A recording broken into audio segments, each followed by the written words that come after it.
Hello guys and welcome back to Dylan's Little Hobbies. And in today's video, I don't plan to do videos like this in the future. I never have done a video like this ever before, and simply put, I probably never will again, but this is a topic that I've been kind of passionate about the past couple of weeks. And so I decided to make this video. And I want to be clear when I talk about this video that this is not a I hate everything Disney video. This is more or less, and I'm really not the type of person to make this video again, which is why I will probably never make a video like this again. But this is more or less me asking kind of a odd philosophical question, answering that philosophical question in my own way, and then sharing my thoughts about it, as well as probably hearing some of your thoughts down in the comments about it. Now, with that said, let's go ahead and get into it, shall we? So the question is, has Disney changed? It's in the title. Well, simply put, let me answer that with another question. The fact is, I am 23 years old. I am almost 24 years old. I'll be 24 in May. In my 23 years of life, I have gone from a baby to a small child to a teenager to an adult. My interests have changed. My likes and dislikes have changed. My personality has changed a little bit. Simply put, I am not the same child I was 10 years ago. I'm not the same person I was 5 years ago. And I'm definitely not the same baby I was 23 years ago. Almost 24 years now. The fact is, I have changed, and that is only in 24 years. Now, this is a screenshot I took when I looked this up. The fact is, Disney is 97 years old. 97. The company is 97 years old. Almost 100 years old. Almost a century old, guys. The thought that Disney wouldn't change in almost 100 years is completely ridiculous. Of course, Disney has changed. Now the question is, has that change been for the better or for the worse? Is change good or is change bad? And the simple answer to that is yes. Now, before we dive more into that, let's go ahead and talk about another very odd philosophical kind of debate here. Here's the fact, and this is going to relate to Disney at the end, so just stay with me. So, let's say you have an axe, right? You're a wood chopper, and you have a good axe, and you have used that axe forever. But over the years, the axe has, of course, been chipped, and of course, you have had to sharpen the axe, but every now and again, you gotta replace the blade of the axe. Well, now the handle is broken. Now you gotta replace the handle. You do that a couple of times, and the question is it the same axe anymore? You've always had an axe, but is it the same axe that you had? Especially when the original axe had soul in it. It had some personality put into it. It had some passion put into it. Someone has hand carved that wood that was the original handle. Someone actually forged that iron that was in the actual blade.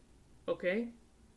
Now, you have an axe, and now it's got just a simple metal pole for a handle, which is, of course, more resistance to probably breaking, like the wooden one was.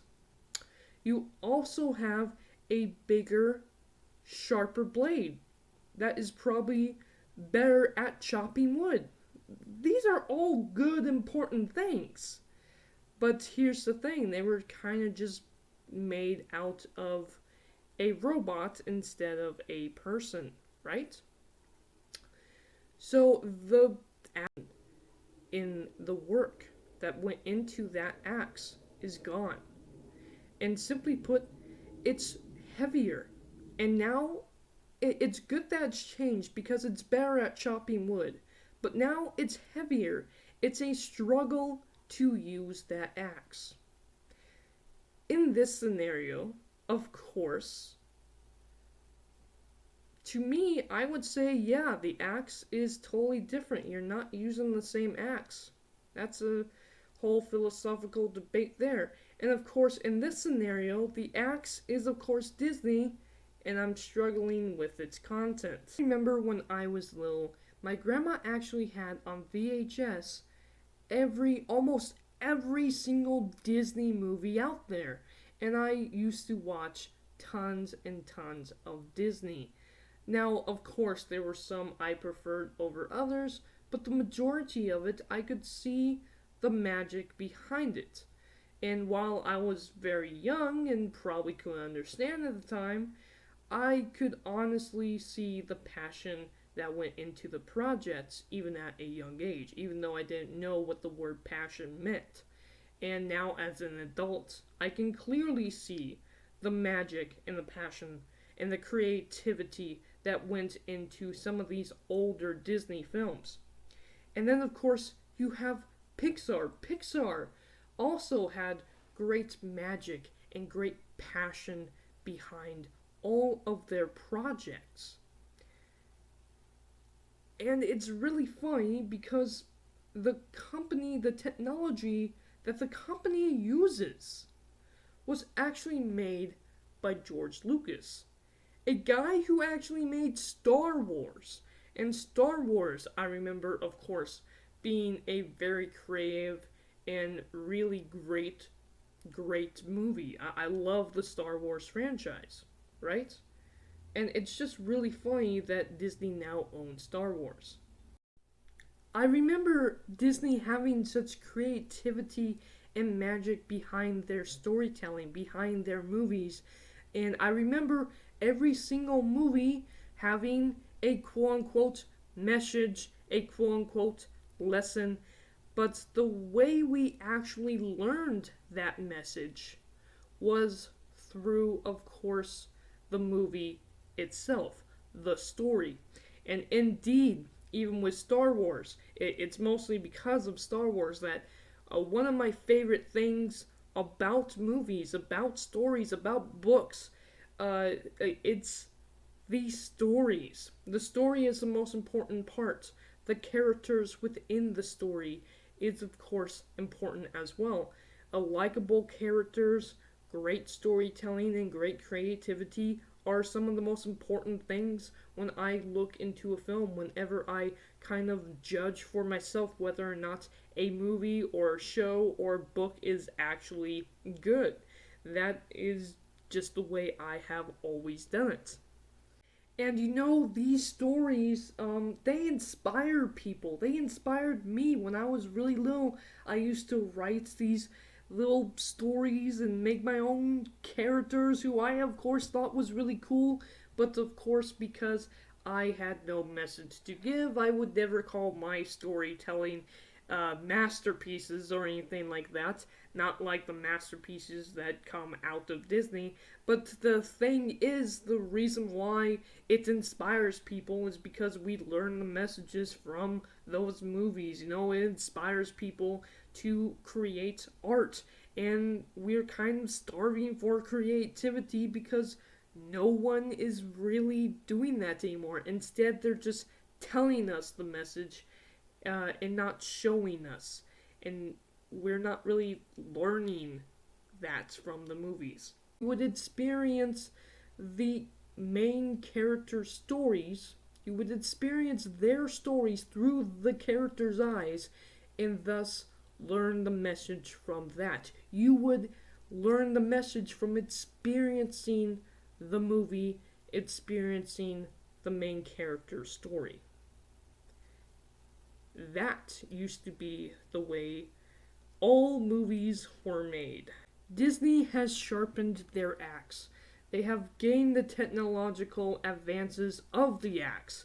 They have now got Marvel. They have now got Pixar. They have now got, don't even forget about Star Wars. They even own Fox now. They own a lot now. But the funny thing of it is, again, just like I said, the axe was heavier and now you're struggling to use it. Now I'm struggling with their content. Every time they replace the axe, they replaced a little bit of the magic. And nowadays, I don't really see creativity anymore. I don't really see magic anymore. I don't really see good storytelling anymore. Now, don't get me wrong. In the years that I have seen them, I've seen this change, but sometimes through the cracks, you will have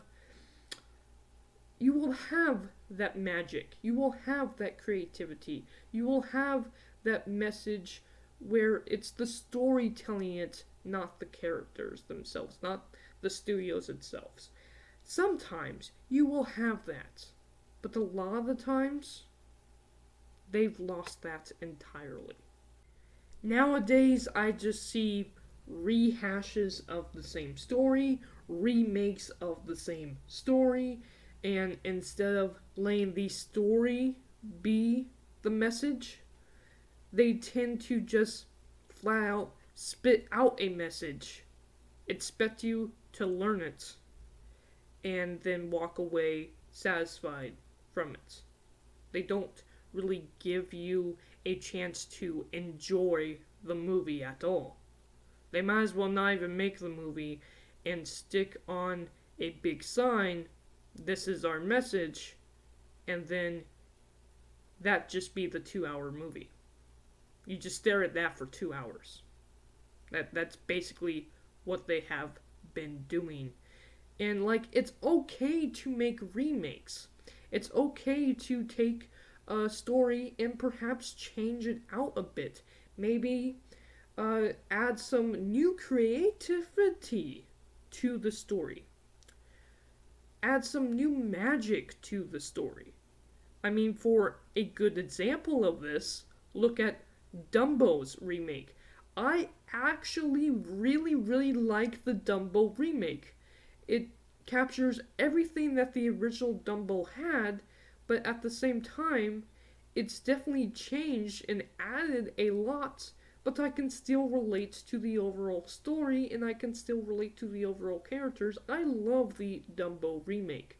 But then you look at something like the Lion King remake, and they've done nothing to change it, except it's lost all of its magic. There's nothing there about it to enjoy.